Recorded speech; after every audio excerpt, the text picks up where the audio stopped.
quero, nessa noite, finalizar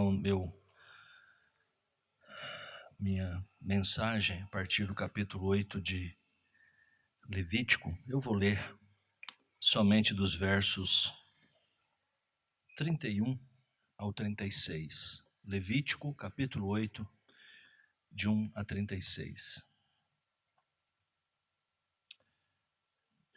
Aliás, capítulo 8, do verso 31 a 36. Acompanhe a leitura, por favor.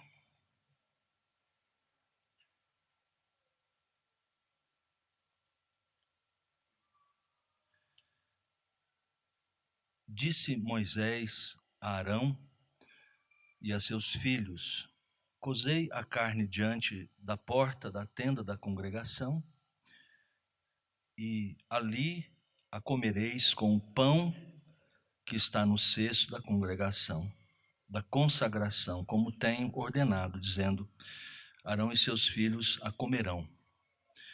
Mas o que restar da carne e do pão queimareis.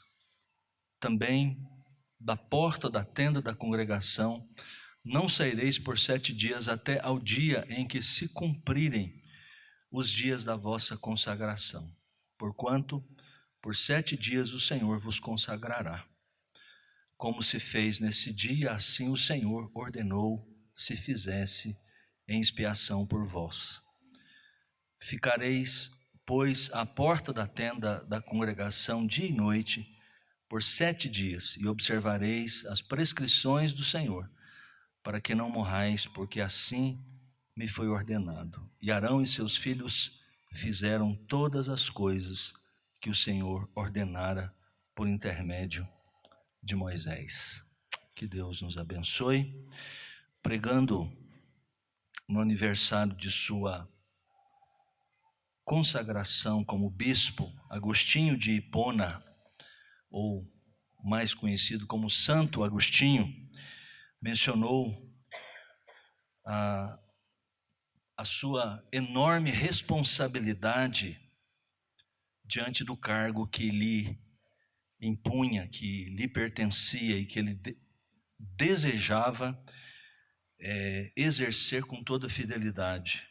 Parte do sermão dele diz assim: repreender os que provocam contendas, consolar os que têm pouca coragem, tomar o papel dos fracos, refutar os opositores, estar de guarda contra as armadilhas, ensinar os ignorantes, abalar os indolentes despertos, desencorajar os que querem comprar e vender, colocar o presunçoso em seu lugar, apaziguar as brigas, ajudar os pobres, libertar os oprimidos, encorajar os bons e sofrer o mal e amar todos os homens, pregar, reprovar, edificar, estar à disposição de todos. Esse é o grande fardo e um grande problema para mim.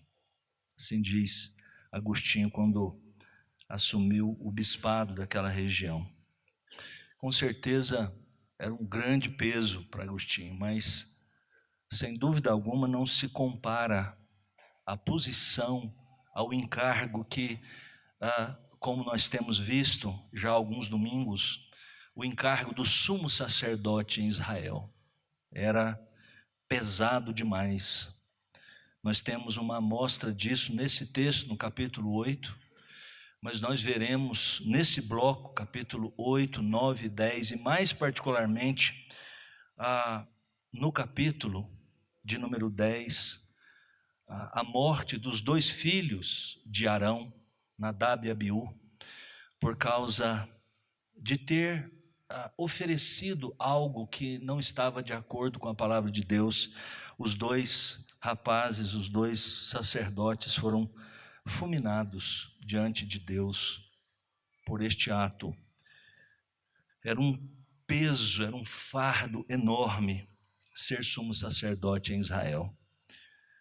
Ter o mais importante cargo, na verdade, poderíamos dizer assim, em determinados momentos, certamente era o mais importante encargo que alguém poderia receber, mas quanto maior a responsabilidade, quanto maior os privilégios também, maiores são o peso da responsabilidade, aquilo que as pessoas precisam pagar por aquilo que lhes são confiados. Em todas as áreas é assim, e certamente o é também no reino de Deus. Nós vimos que o capítulo 8 inicia um novo bloco dentro do livro de Levítico. Capítulo 1 ao 7, Moisés ensinou ao povo como eles deveriam se aproximar de Deus, como eles deveriam manusear os sacrifícios para entregar a Deus, com vistas a serem aceitos na presença do Senhor.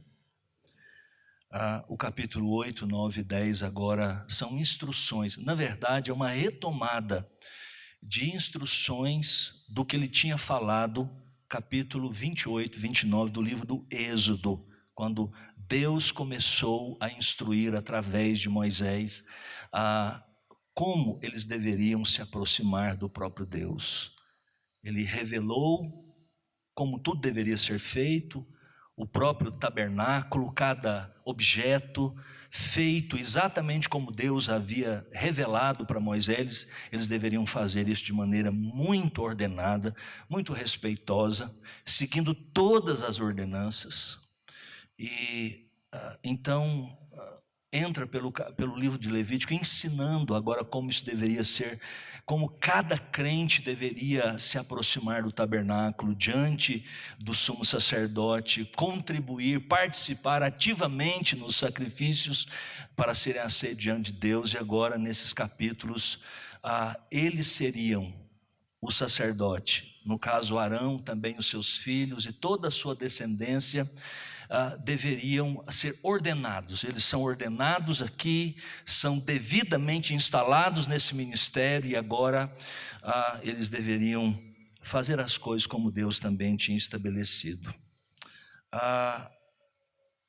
É um capítulo com muitos desafios, esses capítulos 8, 9 e 10, e muitas coisas já falamos. Eu quero passar rapidamente aqui para entrar exatamente no ponto em que nós terminamos no domingo passado, e assim explicar aquilo que resta e trazer algumas implicações e aplicações desse texto às nossas vidas. Eu diria que para que Israel pudesse se apresentar diante do Senhor em adoração, havia necessidade de um mediador qualificado para representar o povo diante dele. Portanto, depois de fornecer então essas instruções dos sacrifícios, era necessário então ordenar o sacerdote. E é isso que o capítulo 8, como disse, basicamente nos diz. O Senhor prescreveu uma cerimônia de ordenação que foi conduzida, como a gente viu, na presença de todo o povo, porque assim como o próprio Arão tinha que reconhecer a autoridade de Deus sobre ele, assim também o próprio povo deveria reconhecer o próprio Arão como sumo sacerdote, especialmente, como vimos, por causa do seu passado. Então o Senhor prescreveu essas cerimônias, e aqui nós temos o ritual. Primeiro, a gente viu o chamado, verso 1 ao verso 5. Duas coisas nós destacamos. Primeiro, que Arão não era perfeito. A gente nisso percebe a graça de Deus.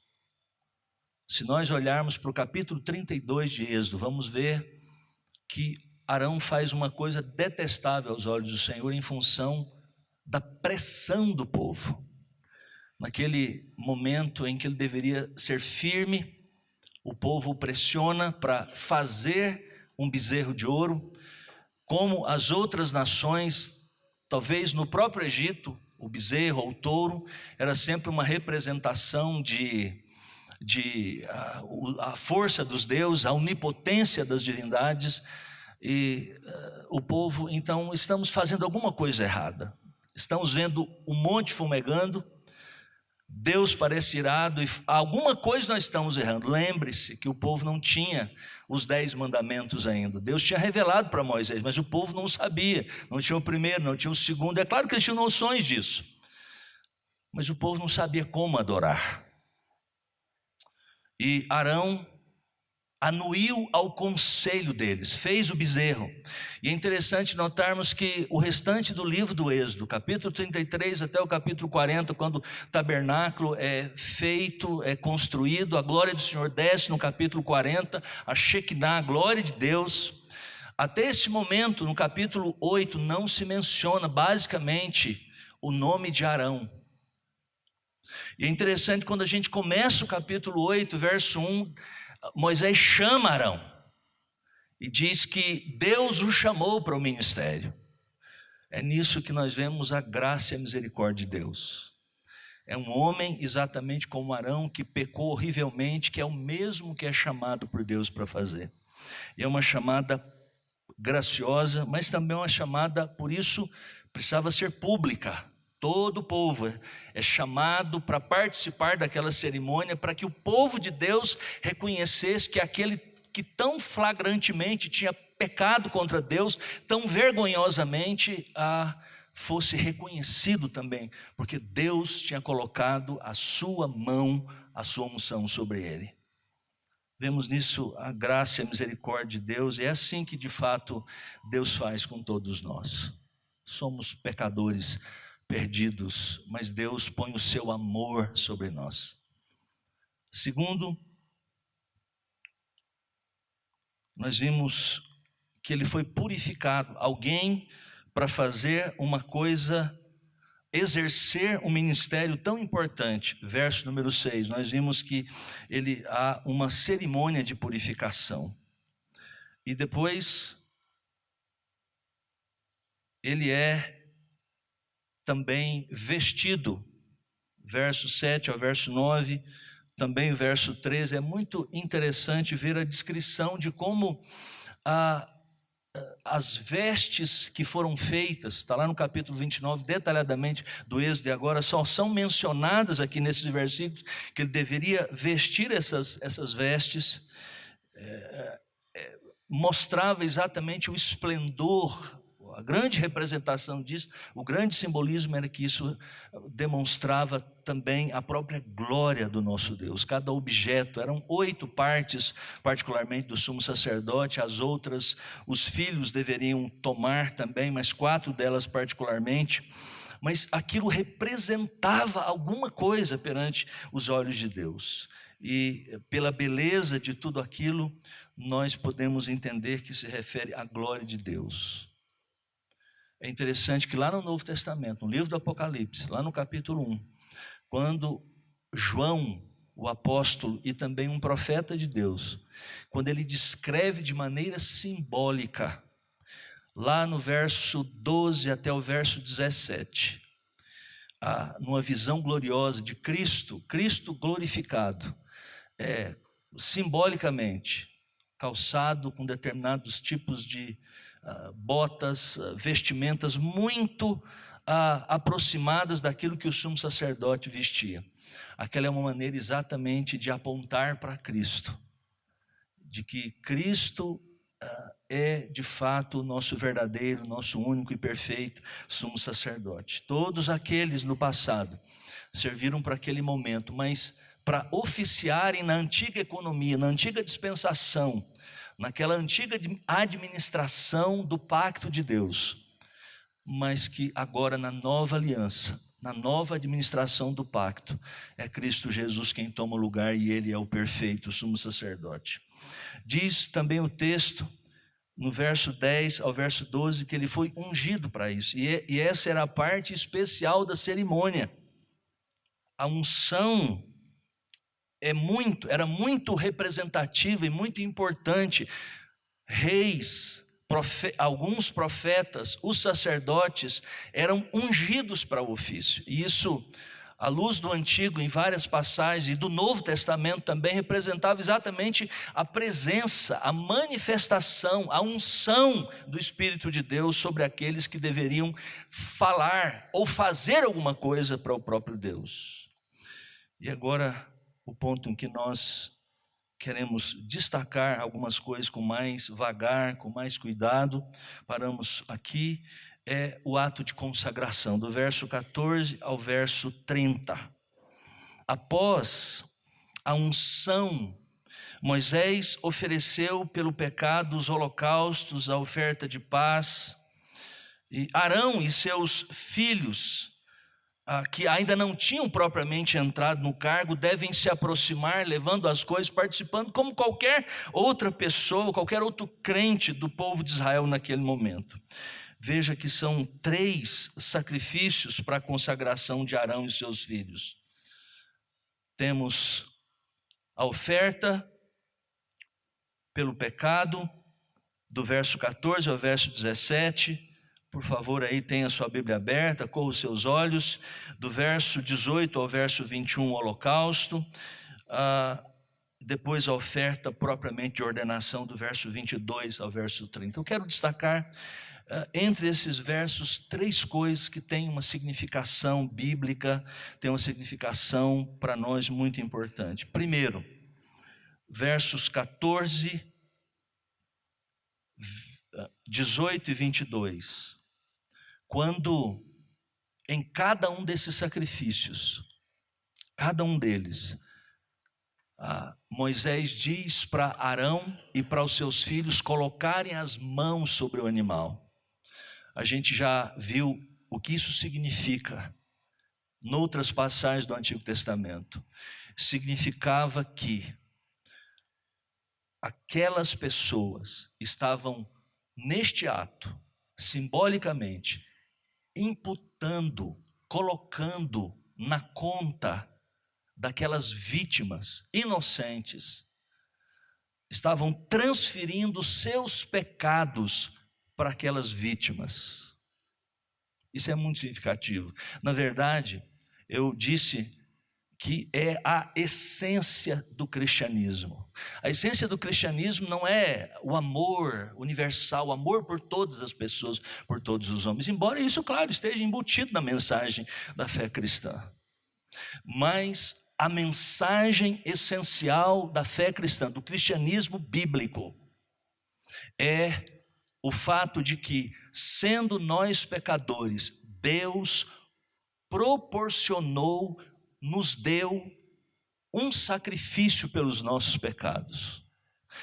Todos esses sacrifícios do Antigo Testamento, esses animais, desde o Éden, quando o homem caiu, quando um animal era colocado para ser sacrificado, e agora de uma maneira muito mais pormenorizada, muito mais clara, nessa dispensação mosaica, nessa administração do pacto, no tabernáculo, depois no templo, o ofício dos sacerdotes, cada uma daquelas ofertas, cada um daqueles animais representavam que, quando um animal era morto, aquela vítima inocente, os pecados daquelas pessoas que estavam ali eram colocados sobre elas. E o animal era morto, o sangue derramado, porque sem derramamento de sangue não há remissão de pecados. Isso perpassa a Escritura inteira.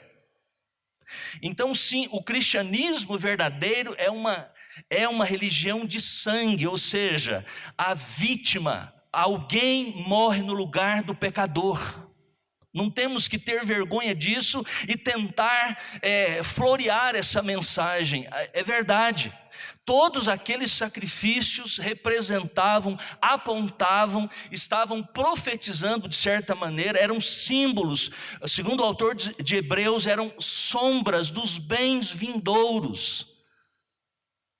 Eram símbolos, na verdade, muito maiores do próprio sacrifício perfeito que iria ser realizado no tempo e na história, através da vinda de Cristo, diante não de um tabernáculo humano construído por mãos humanas, mas diante de Deus, diante do próprio propiciatório que o próprio Deus estabeleceu, não em templos feitos por mãos, Se nós somos perdoados, se nós somos salvos pelo sangue do Cordeiro, que aqueles sacrifícios todos, sangue sendo derramado, representavam a Cristo Jesus, o Cordeiro de Deus. E é por isso que os israelitas, no tempo em que João Batista apontou, eis o Cordeiro de Deus que perdoa pecados, que tira o pecado do mundo, ficaram em alvoroço, porque eles tinham em suas mentes, com toda certeza, estas expectativas messiânicas, essas mensagens do Antigo Testamento, como essas de que um dia viria o Cordeiro de Deus, que de fato iria tirar os pecados. Efésios capítulo 1, verso 4, 5, 6 ou 7, diz que em Cristo nós temos a redenção pelo seu sangue, a remissão dos pecados. Ou seja, esse ato interpretado pelo apóstolo Paulo, esse ato de Jesus viver neste mundo 33 anos de nossa existência, representou redenção. O sangue derramado de Cristo, ele propicia perdão, nós temos remissão de pecados. Esse é o coração, diz James Packer no livro dele, Conhecimento de Deus, o coração do Evangelho, a propiciação. Ou seja, Cristo, ao ser sacrificado, o seu sangue derramado naquela cruz, a ira de Deus veio sobre ele. E todo o pecado de todo crente que pisou sobre a face da terra, de Adão até o último homem sobre a face da terra, foi punidos, os pecados destes foram punidos na pessoa de Cristo. Naquele tempo, daqueles 3 dias que ele esteve ali na cruz, e no túmulo, estava sobre ele a ira. Toda eternidade nós iríamos passar sendo punidos pelos nossos pecados com justiça, porque nós somos pecadores, mas ele assumiu no nosso lugar. Ele recebeu sobre seu corpo e sobre sua alma intensivamente o que nós passaríamos por toda a eternidade, ou seja, extensivamente. Ele recebeu naquelas horas da sua agonia sobre ele toda a punição que os nossos pecados mereciam. Isso é cristianismo. Esse é o coração da fé. Sem isso não há cristianismo. Se você não compreende isso, se você acha que são os seus esforços, os seus próprios méritos, as suas ações que te colocam perante Deus, se você pensa que no dia que Deus te chamar você vai responder dizendo eu fiz alguma coisa boa, por isso eu mereço entrar, se é que vai ser dessa forma, você está perdido. Não parta com essa atitude no seu coração. A única maneira que você tem de entrar na eternidade, de gozar vida agora com Deus, é crendo que Jesus Cristo é o Deus homem, o homem Deus, que veio neste mundo para sofrer pelos seus pecados. Se você não crê nesta mensagem, por mais que as pessoas achem absurdo, o apóstolo Paulo já no 1º século disse que é escândalo para alguns, loucura para outros, mas para nós é o poder de Deus. Só há salvação se você crê nisso. Se você não crê, você não é um cristão.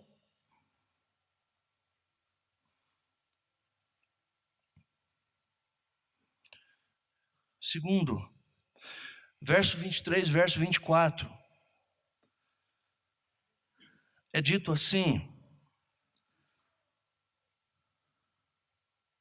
e Moisés o imolou, e tomou do seu sangue e pôs sobre a ponta da orelha direita de Arão, e sobre o polegar de sua mão direita, e sobre o polegar de seu pé direito. Também fez chegar os filhos de Arão, pôs daquele sangue sobre a ponta da orelha direita deles, e sobre o polegar da mão direita, e sobre o polegar do pé direito, e o aspergiu Moisés o resto do sangue sobre o altar em redor. que significa isso? Coisa interessante, né? Botar um sangue na ponta da orelha direita, no polegar.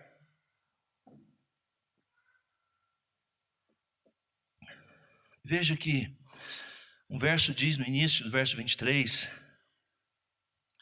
que primeiro o altar foi ungido, depois os sacerdotes, porque eles estão inextricavelmente unidos nas associações do trabalho que eles deveriam fazer.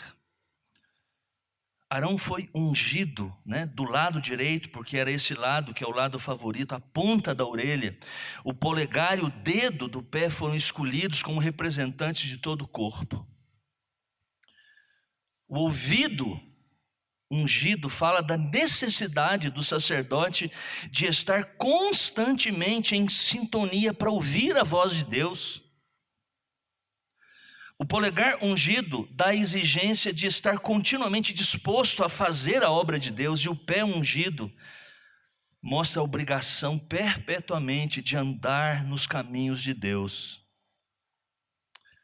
Alguém disse, comentando esse texto, que o sacerdote deve ter ouvidos consagrados para ouvir a santa voz de Deus, mãos consagradas em todos os momentos para realizar os atos santos, e os pés consagrados para andar sempre nos caminhos do Senhor.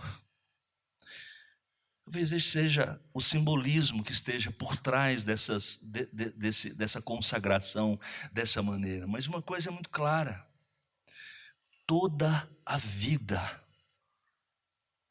do sumo sacerdote, daqueles que oficiavam, deveriam ser entregues, o todo, não só as mãos, as obras que faziam, não só a cabeça, não só os pés, mas toda a vida. Veja que ele está falando de todas as extremidades do corpo, ou seja, a ideia, tudo deve ser entregue a Deus para viver para Ele. Isso é muito significativo, porque à luz do Novo Testamento, nós não temos mais sumos sacerdotes. Nós temos um sumo sacerdote, que é Cristo. 1 de Pedro capítulo 2, verso 9 e 10, Apocalipse também capítulo 1, diz que nós, o povo de Deus, somos os sacerdotes de Deus. Nós somos um reino de sacerdotes. Ou seja, não só o pastor, a gente não pode fazer essa relação. Nós tínhamos no Antigo Testamento uma casta que era especial e que ela se relacionava com Deus. Esses eram os levitas e alguns sacerdotes, e o principal deles, o sumo sacerdote. Agora a gente não pode trazer dessa maneira para o Novo Testamento. Nós temos então os levitas, que são aqueles que cantam aqui na frente. Nós temos os sacerdotes, que são os pastores auxiliares, os presbíteros. E nós temos um pastor, o reverendo Pedro, que é o líder maior e que ele é o sumo sacerdote. Nós não temos isso. Você não pode fazer essa transposição. Todos nós somos sacerdotes, não existem mais levitas. Nem brinco essa palavra, dizendo que esses meninos que cantam, se eles forem levitas, então eles precisam de limpar a igreja todo quando necessário, porque eles faziam isso. E muitas outras coisas mais. Não temos mais sacrifícios. Os nossos ministros de músicas, se esse nome é um nome muito bom, eu não sei, mas pelo menos ele é mais neotestamentário, se a gente entender muito bem o que significa ministro, né? Porque até a palavra ministro já tomou conotações assim pomposas demais. Mas são ministros de música, ok, mas nunca levitas. Terceiro, outro destaque que eu quero fazer, verso 27, diz uma coisa interessante. E tudo isso, pois, veja que Moisés, nos versos anteriores, pegou os objetos para o sacrifício, e aí diz, o verso 27, e tudo isso, pois, nas mãos de Arão e de seus filhos, e o moveu por oferta movida perante o Senhor. Depois Moisés tomou das suas mãos e os queimou no altar, e assim vai. Ser ordenado significava ter as mãos cheias. É interessante que essa ideia, porque não está falando daquilo que os sacerdotes teriam deles mesmos, teriam recebido para oferecer o sacrifício. Mas isso vem do próprio Deus. As mãos deles estão cheias, na verdade, para oferecerem sacrifícios a Deus, mas isto já foi provisão de Deus. As mãos dos sacerdotes não estão cheias daquilo que oferecem a Deus, mas daquilo que Deus lhes oferece. Ele próprio concede a graça e bênção àqueles que o servem, porque eles não teriam nada para oferecer. Veja que é Deus quem sustenta estes homens. E é verdade, nós não temos nada de nós mesmos a oferecer para este mundo. O que temos é a graça de Deus que nos concede. É por isso que também o cristianismo, o evangelho, é uma mensagem de Deus aos que se sentem fracassados. Não só se sentem, mas chegaram a uma conclusão de que eles são um verdadeiro fracasso. Nós não temos aqui uma mensagem do tipo assim: olhe para dentro de você, você é lindo. Não temos essa mensagem. Acorde o Deus que está dentro de você. Não temos essa mensagem. Melhore a sua autoestima, meu querido. Não temos essa mensagem. Foi posto em nossas mãos. É a graça de Deus, são os recursos de Deus. Quem tem essa mensagem matará o outro. Ela funciona uma meia hora, alguns dias, vamos dizer assim. Esses coachings, esses homens que estão aí tentando sacolejar as pessoas, levantar o astral das pessoas, ganham dinheiro e dizem coisas, e eles fazem lá uma semana, quando muito dura. Uma semana, depois volta tudo de novo. A miséria, a desgraça. Nós temos o evangelho, a boa nova, que quando entra no coração de alguém, transforma de dentro para fora. O poder é colocado por Deus.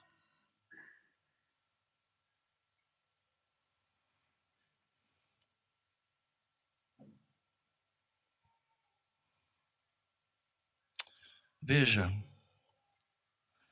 por último então, versos 31 a 36, temos a preparação. Depois de um dia inteiro, Arão e seus filhos podem muito bem estar ansiosos, e com certeza estavam, para começar o seu trabalho de sacerdotes. Mas o que diz o texto? Primeiro, vamos comer, tem uma refeição. E é muito interessante isso.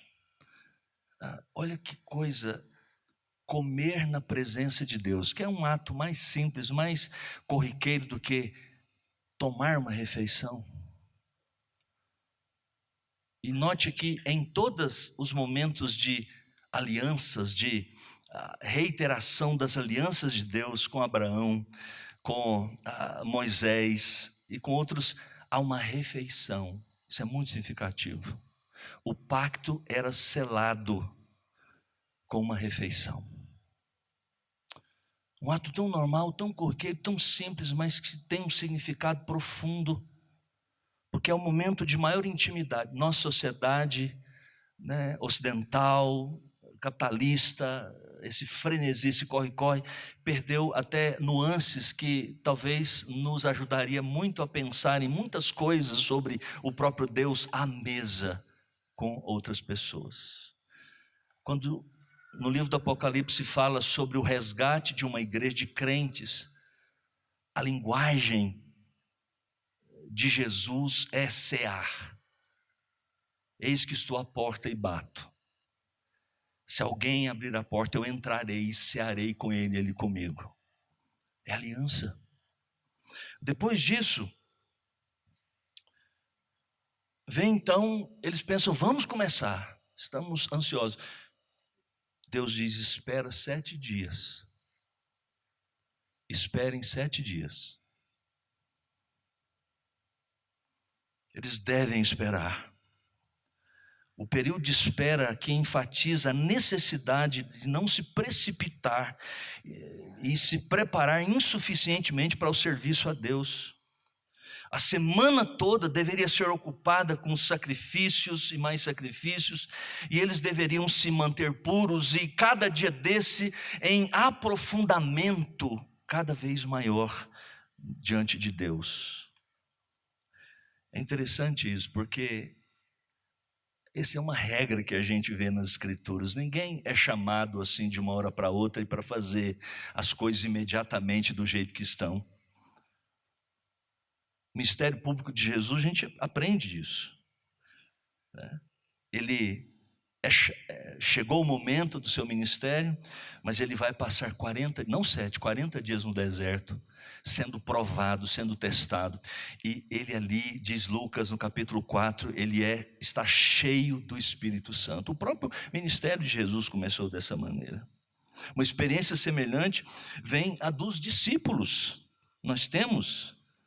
Eles foram chamados, viram Cristo ressuscitado, mas Jesus disse, esperem para que vocês sejam revestidos de poder.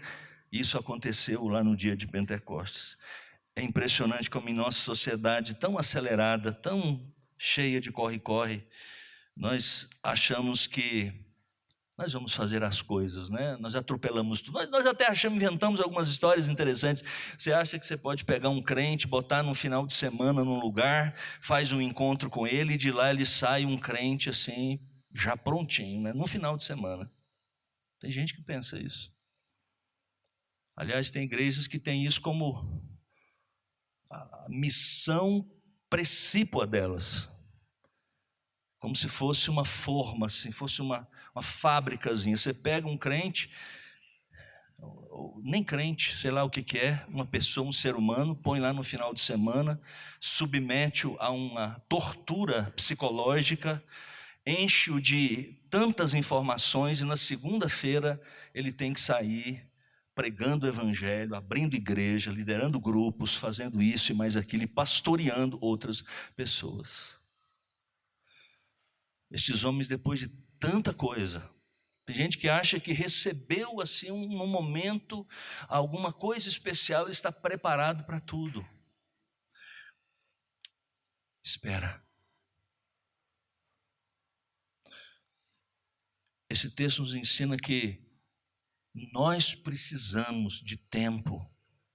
Os próprios sumos sacerdotes, tão próximos ali de toda essa relação com Deus, com Moisés, e Deus disse, olha, há um tempo, esperem, vocês precisam se preparar para exercer de fato o ministério. Eu quero terminar apontando algumas aplicações desse texto para nós, de todo ele. Todos, o que nós aprendemos com esse texto? Todos os verdadeiros crentes foram chamados, primeiro, para Deus, segundo, para o serviço no reino de Deus. Isso implica dizer que todos nós somos sacerdotes. Todos nós somos. À luz do Novo Testamento, nós devemos olhar para um texto desse e entender que agora nós temos sacrifícios espirituais e nós devemos, não esse sacrifício, mas apresentar sacrifícios espirituais a Deus, como por exemplo, este ato nós estamos agora aqui. Isso é um sacrifício a Deus que nós estamos prestando. Nós estamos envolvendo nosso corpo, nossa mente, tudo em nós para glorificar a Deus. Valorize o culto. Essa é a mais importante prática cristã que nós temos em termos comunitário. É quando o povo de Deus come a refeição juntos, especialmente no momento em que partilhamos da ceia do Senhor juntos. É um momento ímpar na vida do povo de Deus.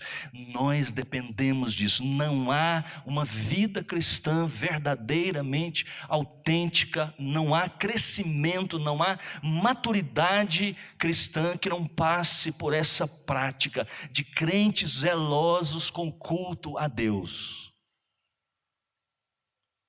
Definha, morre, empobrece espiritualmente aquele que não cuida de sua vida espiritual, que por qualquer coisa deixa o culto, vai para, sei lá, para qualquer outro lugar. Nós somos agora sacerdotes. Nós somos instrumentos nas mãos de Deus para levar outras pessoas a conhecer o Evangelho. Segundo lugar, a obediência às ordens de Deus resulta no cumprimento das promessas da aliança. Há nesse texto, desde lá do livro do Êxodo, e particularmente aqui no capítulo 8, termina na verdade o texto dizendo isso: e Arão e seus filhos fizeram todas as coisas que o Senhor ordenara por intermédio de Moisés. Mas lá no final do Êxodo, no capítulo 40, é dito que depois que eles obedeceram todas as coisas, a glória de Deus, aquela promessa de que a presença de Deus os acompanharia, se manifestou.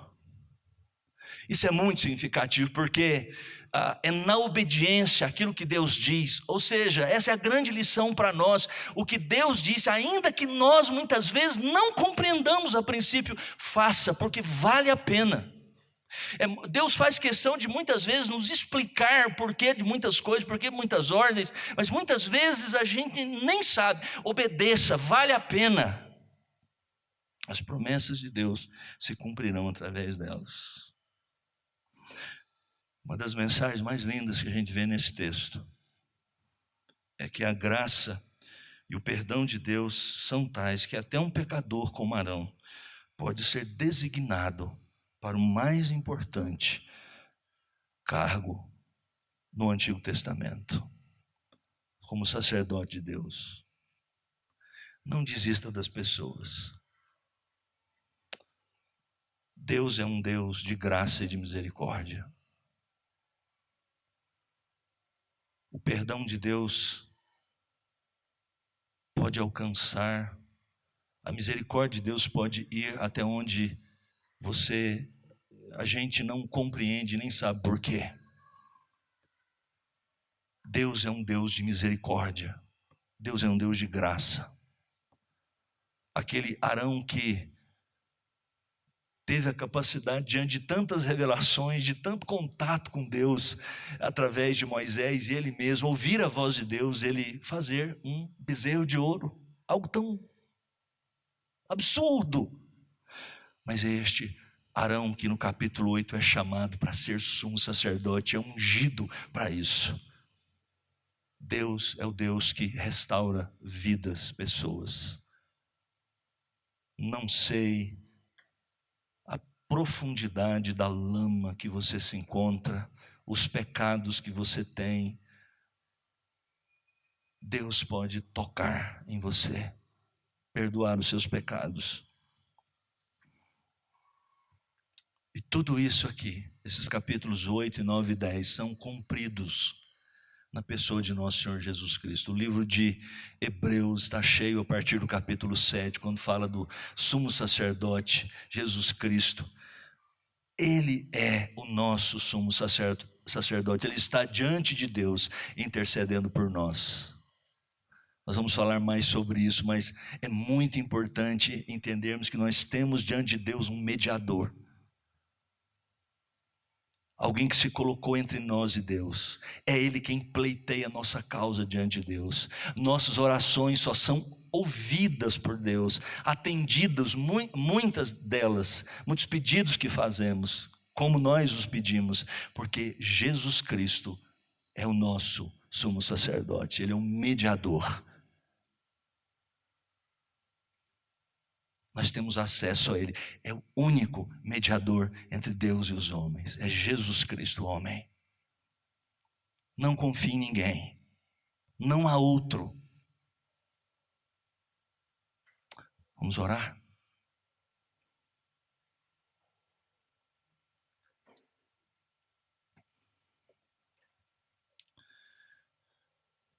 Nosso bondoso Deus e Pai Celestial, nós te damos graças, Senhor, porque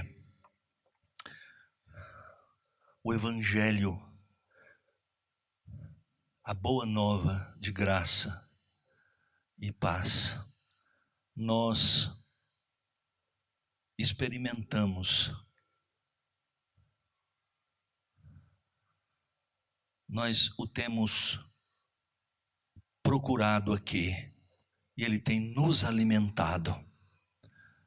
Mais uma vez nessa noite, Ele foi pregado, a Tua palavra foi exposta, a lei e o Evangelho.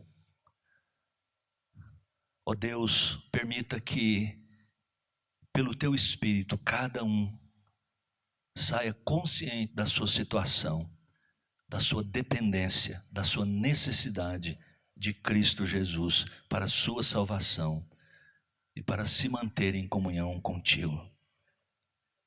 Ó Deus, que cada crente, aqueles que conhecem o Evangelho há bastante tempo, há pouco tempo, possam ser mantidos também por esse Evangelho, se segurem neste Evangelho, se mantenham neste Evangelho e se entendam, se compreendam como sacerdotes de Deus para este mundo, como instrumentos do Senhor para edificação de outros, para evangelização, para salvação de outras pessoas que estão, ó Deus, em nosso derredor. Nós te pedimos, ó Deus, que o Senhor abençoe a todos nós, o Senhor fortaleça essa igreja com este Evangelho, com esta mensagem, em nome de Jesus, amém, amém.